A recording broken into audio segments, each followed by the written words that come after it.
దేశ ప్రజలకి మరియు తెలంగాణ రాష్ట్ర ప్రజలందరికీ రాష్ట్ర గ్రంథాలయ పరిషత్ చైర్మన్ డాక్టర్ రియాజ్ గారు రంజాన్ మరియు ఉగాది శుభాకాంక్షలు తెలియజేశారు.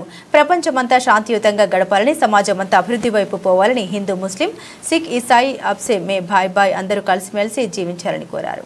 ముఖ్యమంత్రి రేవంత్ రెడ్డి గారి నాయకత్వంలో తెలంగాణ అత్యంత అభివృద్ధి సాధించాలని, భారత రాజ్యాంగం రక్షించబడాలని, శాంతి, సామరస్యం, సమానత్వం, సౌభ్రాతృత్వం ప్రపంచంలో వర్ధిల్లాలని, అనేక సమస్యలన్నీ తొలగిపోవాలని ఆయన ఆకాంక్షించారు. రాష్ట్ర గ్రంథాలయ సంస్థ చైర్మన్ డాక్టర్ రియాజ్ గా భారత ప్రజలకి, ప్రధానంగా తెలంగాణ ప్రజలకి రంజాన్ మరియు ఉగాది శుభాకాంక్షలు తెలియజేస్తున్నాం.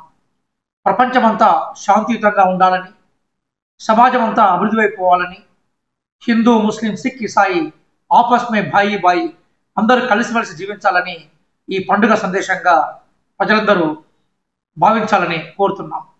గౌరవ ముఖ్యమంత్రి రేవంత్ రెడ్డి గారి నాయకత్వంలో తెలంగాణ అత్యంత అభివృద్ధి సాధించాలని, అలాగే భారత రాజ్యాంగం రక్షించబడాలని, శాంతి, సామరస్యం, సమానత్వం, సౌభ్రాతృత్వం ప్రపంచంలో వర్ధిల్లాలని, అనేక సమస్యలన్నీ తొలగిపోవాలని ఈ పండుగల సందర్భంగా విజ్ఞప్తి చేస్తున్నాం. మనం ఎవరైనా, ఏ మతానికి సంబంధించిన వాళ్ళమైనా, ఏ కులానికి సంబంధించిన వాళ్ళమైనా, ఏ ప్రాంతానికి సంబంధించిన వాళ్ళమైనా భారతీయులు, అలాగే తెలంగాణకు సంబంధించిన ప్రత్యేక సంస్కృతి రక్షించుకునే వాళ్ళం.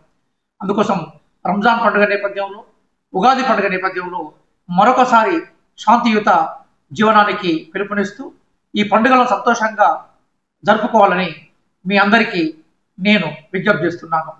భారతదేశం వర్ధిల్లాలి, తెలంగాణ వర్ధిల్లాలి, సర్వమత సమానత్వము, సర్వమత సౌభ్రాతృత్వము వర్ధిల్లాలి.